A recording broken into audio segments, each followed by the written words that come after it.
ब्रह्म ज्ञान स्वरूप है। श्री रामकृष्ण भक्तों के प्रति कहते हैं, बुद्ध देव की बात हमने अनेक बार सुनी है। वे 10 अवतारों में से एक हैं। ब्रह्म अचल अटल है, निष्क्रिय है और ज्ञान स्वरूप है। जब बुद्धि उस ज्ञान स्वरूप में लीन हो जाती है, उस समय ब्रह्म ज्ञान होता है। उस समय मनुष्य बुद्ध बन जाता है।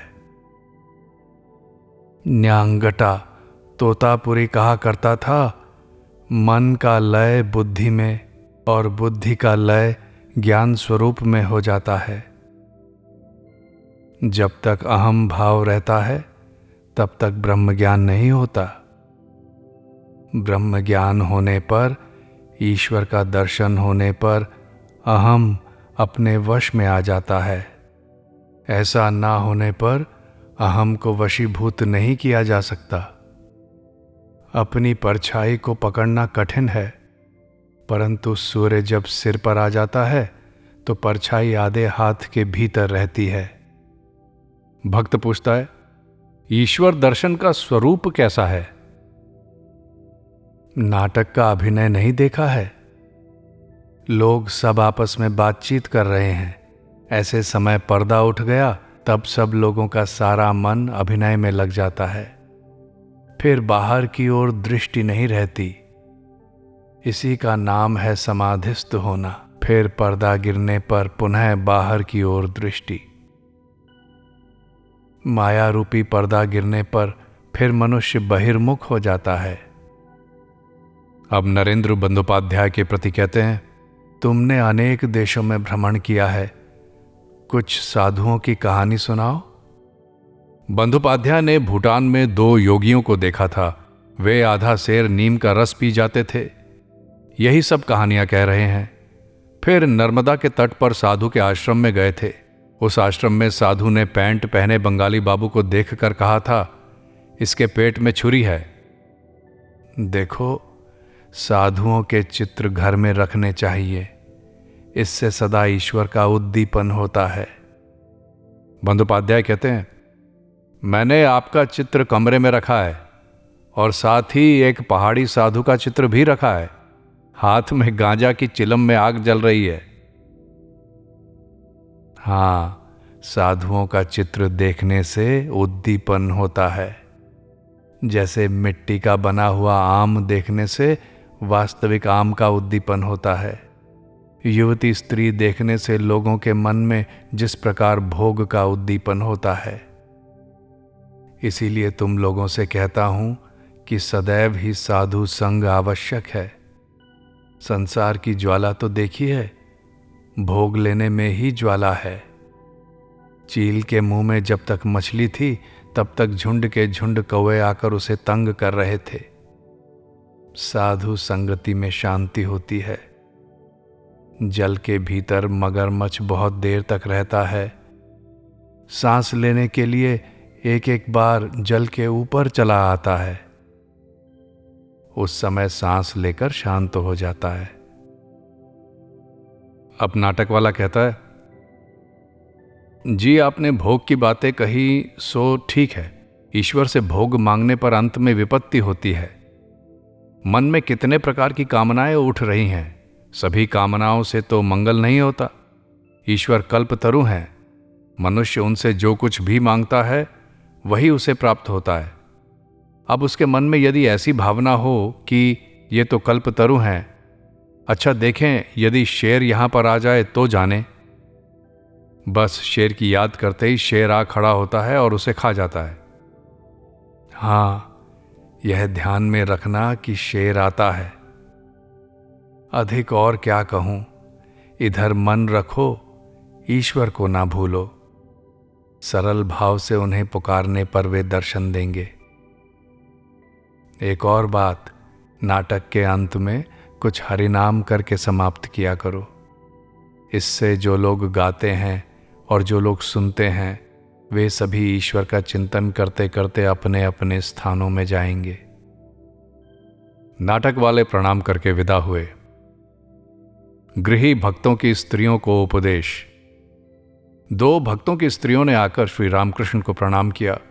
वे श्री रामकृष्ण का दर्शन करने आई हैं, इसलिए उपवास किए हुए हैं। दोनों ही घूंघट वाली 2 भाइयों की पत्नियां हैं। उम्र यही 22-23 वर्ष के भीतर ही होगी।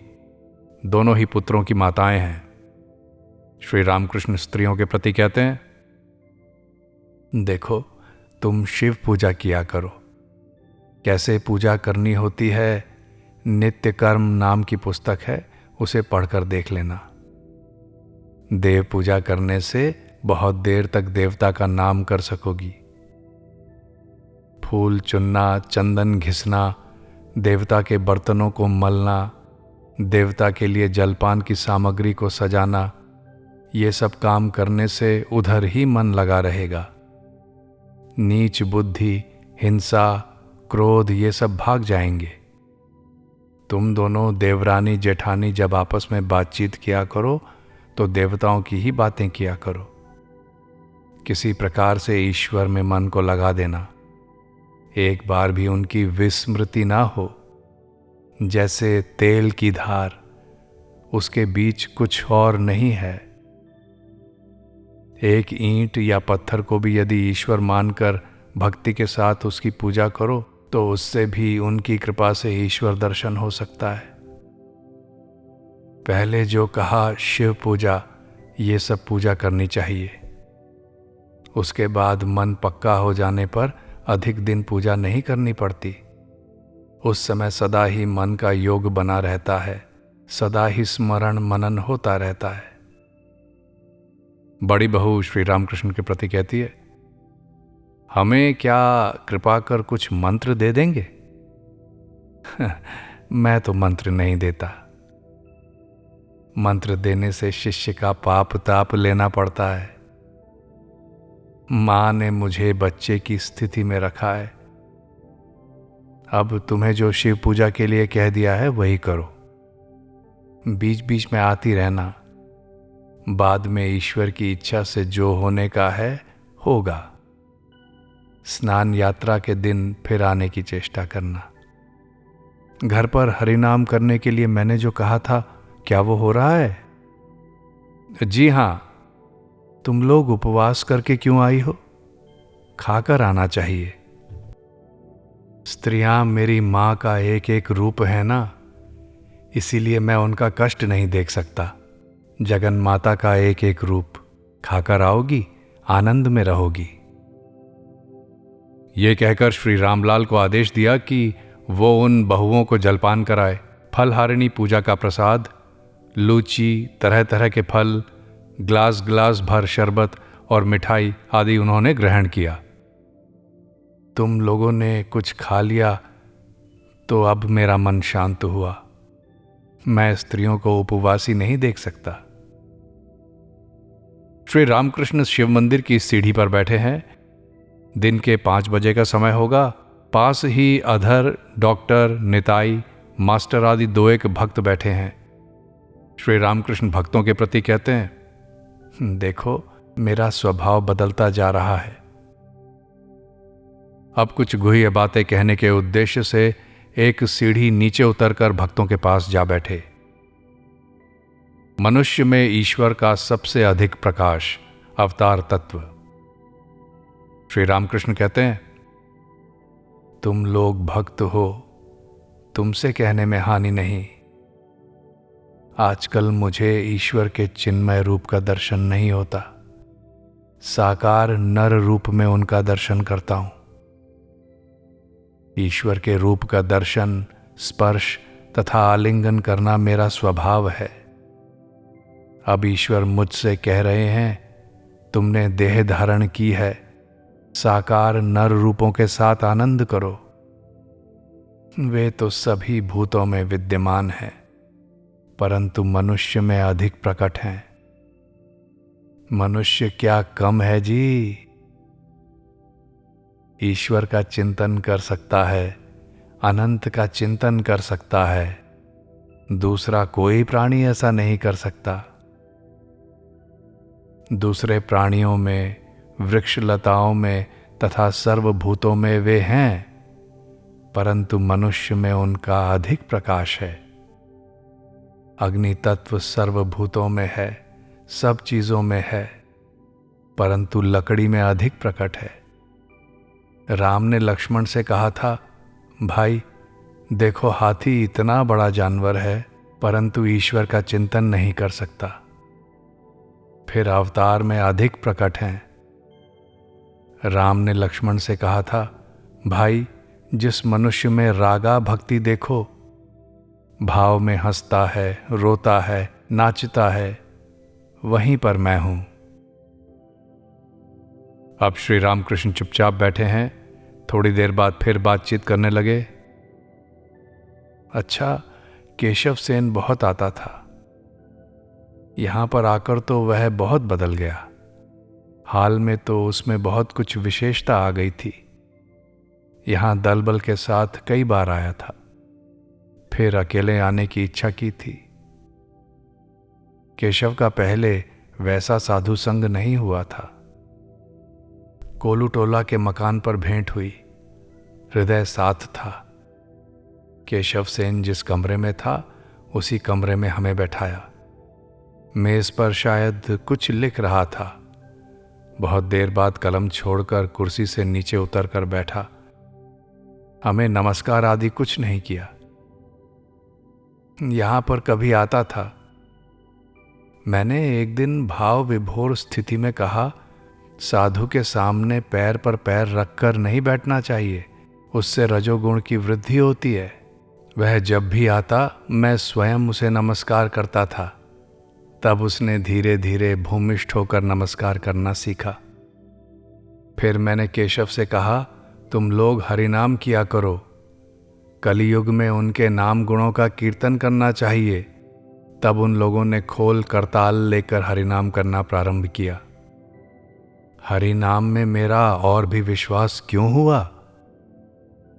इसी देव मंदिर में बीच बीच में संत लोग आया करते थे।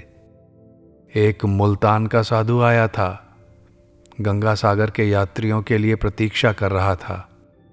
मास्टर को दिखाकर कहते हैं, इन्हीं की उम्र का होगा वह साधु। उसी ने कहा था, उपाय नारदीय भक्ति। केशव एक दिन आया था, रात के 10 बजे तक रहा। प्रताप तथा अन्य किसी ने कहा, आज यहीं रहेंगे। हम सब लोग वट वृक्ष के नीचे पंचवटी में बैठे थे। केशव ने कहा, नहीं, काम है, जाना होगा। उस समय मैंने हंसकर कहा, मछली की टोकरी की गंध ना होने पर क्या नींद नहीं आएगी। एक मछली बेचने वाली एक माली के घर अतिथि बनी थी। मछली बेचकर आ रही थी, साथ में मछली की टोकरी थी। उसे फूल वाले कमरे में सोने को दिया गया। फूलों की गंध से उसे अधिक रात तक नींद नहीं आई। घरवाली ने उसकी ये दशा देखकर कहा, क्यों, तुम छटपटा क्यों रही हो।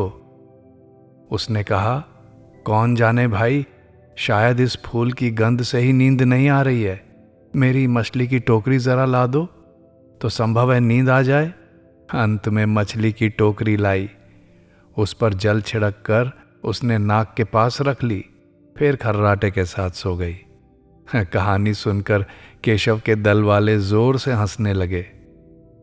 केशव ने सायकाल के बाद गंगा घाट में उपासना की। उपासना के बाद मैंने केशव से कहा, देखो, भगवान ही एक रूप में भगवान बने हैं, इसीलिए वेद पुराण तंत्र इन सब की पूजा करनी चाहिए। फिर एक रूप में वे भक्त बने हैं। भक्त का हृदय उनका बैठक घर है। बैठक घर में जाने से अनायास ही बाबू का दर्शन होता है। इसीलिए भक्त की पूजा से भगवान की पूजा होती है। केशव तथा उनके दल वालों ने इन बातों को बड़े ही ध्यान से सुना। पूर्णिमा की रात, चारों ओर चांदनी फैली हुई थी। गंगा तट पर सीढ़ी के ऊपर हम सब लोग बैठे हुए थे। मैंने कहा, सभी लोग कहो, भागवत भक्त भगवान। उस समय सभी ने एक स्वर से कहा, भागवत भक्त भगवान। फिर मैंने कहा, कहो, ब्रह्म ही शक्ति, शक्ति ही ब्रह्म है। उन्होंने फिर एक स्वर से कहा, ब्रह्म ही शक्ति, शक्ति ही ब्रह्म है। मैंने उनसे कहा, जिसे तुम ब्रह्म कहते हो उसी को मैं मां कहता हूं। मां बहुत मीठा नाम है। जब फिर उनसे कहा, फिर कहो गुरु कृष्ण वैष्णव। उस समय केशव बोला, महाराज उतनी दूर नहीं, इससे तो सभी लोग हमें कट्टर वैष्णव समझेंगे। केशव से बीच बीच में कहता था, जिसे तुम लोग ब्रह्म कहते हो उसी को मैं शक्ति, आद्या शक्ति कहता हूं। जिस समय वे वाणी एवं मन से परे निर्गुण निष्क्रिय हैं, उस समय वेद में उन्हें ब्रह्म कहा है। जब देखता हूं कि वे सृष्टि स्थिति प्रलय कर रहे हैं, तब उन्हें शक्ति, आद्या शक्ति आदि सब कहता हूं। केशव से कहा, गृहस्थी में रहकर साधना होना बड़ा कठिन है। जिस कमरे में अचार, इमली और जल का घड़ा हो, उस कमरे में रहकर सन्निपात का रोगी कैसे अच्छा हो सकता है। इसीलिए बीच बीच में साधन भजन करने के लिए निर्जन स्थान में चले जाना चाहिए। वृक्ष का तना मोटा होने पर उसमें हाथी बांध दिया जा सकता है, परंतु पौधों को गाय, बछिया, बकरे चर जाते हैं। इसीलिए केशव ने व्याख्यान में कहा, तुम लोग पक्के बनकर संसार में रहो। अब श्री रामकृष्ण भक्तों के प्रति कहते हैं, देखो केशव इतना बड़ा पंडित, अंग्रेजी में लेक्चर देता था, कितने लोग उसे मानते थे। स्वयं साम्राज्ञी विक्टोरिया ने उसके साथ बैठकर बातचीत की है, परंतु वो जब यहां आता था तो नंगे बदन, साधुओं का दर्शन करना हो तो हाथ में कुछ लाना चाहिए, इसलिए फल हाथ में लेकर आता था, बिल्कुल अभिमान शून्य। अधर के प्रति कहते हैं, देखो तुम इतने बड़े बुद्धिमान, फिर डेप्यूटी हो, फिर भी स्त्री के ऐसे वश में हो। आगे बढ़ो, चंदन की लकड़ी के बाद भी और अच्छी अच्छी चीजें हैं। चांदी की खान, उसके बाद सोने की खान, उनके बाद हीरा जवाहरात। लकड़हारा वन में लकड़ी काट रहा था, इसीलिए ब्रह्मचारी ने उससे कहा, आगे बढ़ो।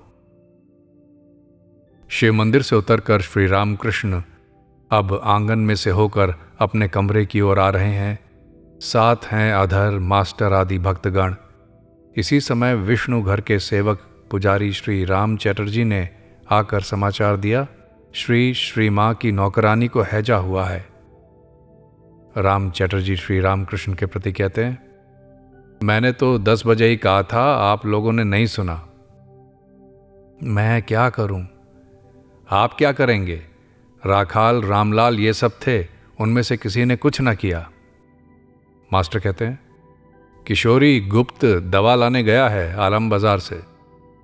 क्या अकेला ही? कहां से लाएगा? और कोई साथ नहीं है, आलम बाजार से लाएगा।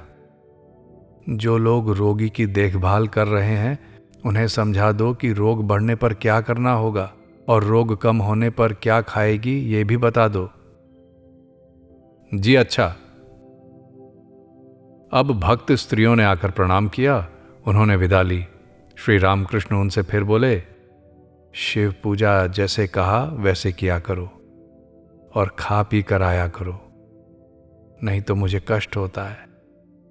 स्नान यात्रा के दिन फिर आने की चेष्टा करना। अब श्री रामकृष्ण पश्चिम के गोल बरामदे में आकर बैठे हैं। बंधोपाध्याय, हरि, मास्टर आदि पास बैठे हैं। बंधोपाध्याय के सब पारिवारिक कष्ट श्री रामकृष्ण जानते हैं। श्री रामकृष्ण कहते हैं, देखो एक कौपीन के लिए सब कष्ट हैं। विवाह करके बाल बच्चे हुए हैं, इसीलिए नौकरी करनी पड़ती है। साधु कौपीन लेकर परेशान है, संसारी परेशान है भार्या लेकर, पत्नी लेकर। फिर घर वालों के साथ बनाव नहीं है, इसीलिए अलग मकान करना पड़ा। चैतन्य देव ने नित्यानंद से कहा था, सुनो सुनो नित्यानंद भाई, संसारी जीव की कभी गति नहीं है। अब मास्टर मन ही मन, संभव है श्री रामकृष्ण अविद्या के संसार की बात कर रहे हैं। संभव है अविद्या के संसार में संसारी जीव रहते हैं। श्री रामकृष्ण मास्टर को दिखाकर बंदोपाध्याय के प्रति कहते हैं, ये सभी अलग अलग मकान लेकर रहते हैं। एक समय दो मनुष्यों की भेंट हुई। एक ने दूसरे से पूछा, तुम कौन हो? दूसरे ने कहा, मैं हूं विदेशी। फिर उसने पहले से पूछा, और तुम कौन हो? मैं हूं विरही। सभी हंसे। दोनों में अच्छा मेल होगा, परंतु शरणागत होने पर फिर भय नहीं रहता। वे ही रक्षा करेंगे। हरि कहते हैं, अच्छा, कुछ लोगों को उन्हें प्राप्त करने में उतना विलंब क्यों होता है? बात क्या है जानते हो? भोग और कर्म समाप्त हुए बिना व्याकुलता नहीं आती। वैद्य कहता है, दिन बीतने दो, उसके बाद साधारण औषधि से ही लाभ होगा। नारद ने राम से कहा, राम, तुम अयोध्या में बैठे हो, रावण का वध कैसे होगा? तुम तो उसी के लिए अवतीर्ण हुए हो। राम ने कहा, नारद, समय होने दो, रावण का कर्म क्षय होने दो, तब उसके वध की तैयारी होगी। श्री रामकृष्ण की विज्ञानी स्थिति। हरि कहते हैं, अच्छा, संसार में इतने दुख क्यों हैं?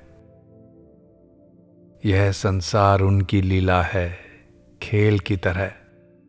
इस लीला में सुख दुख, पाप पुण्य, ज्ञान अज्ञान, भला बुरा सब कुछ है। दुख पाप ये सब ना रहने से लीला नहीं चलती। लुका लुकाउल खेल में खूंटी छूना पड़ता है। खेल के प्रारंभ में ही ढाई छूने पर वह संतुष्टि नहीं होती। ईश्वर यानी ढाई की इच्छा है कि खेल कुछ देर तक चलता रहे। उसके बाद लाखों पतंगों में से दो एक कटते हैं। माँ, तब तुम हंसती हुई ताली बजाती हो। अर्थात ईश्वर का दर्शन करके एक दो व्यक्ति मुक्त हो जाते हैं, बहुत तपस्या के बाद उनकी कृपा से। तब माँ आनंद से हथेली बजाती है, ओहो कट गया, ये कहकर। परंतु इसी खेल में तो हमारे प्राण जो निकलते हैं। तुम कौन हो कहो ना। ईश्वर ही सब कुछ बने हुए हैं। माया, जीव, जगत, 24 तत्व। सांप बनकर काटता हूं और ओझा बनकर झाड़ फूक करता हूं। वे विद्या अविद्या दोनों ही बने हुए हैं। अविद्या माया द्वारा अज्ञानी जीव बने हुए हैं। विद्या माया द्वारा तथा गुरु के रूप में ओझा बनकर झाड़ फूंक कर रहे हैं। अज्ञान ज्ञान विज्ञान। ज्ञानी देखते हैं, वे ही करता हैं।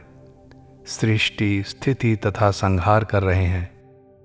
विज्ञानी देखता है कि वे ही ये सब बने हुए हैं।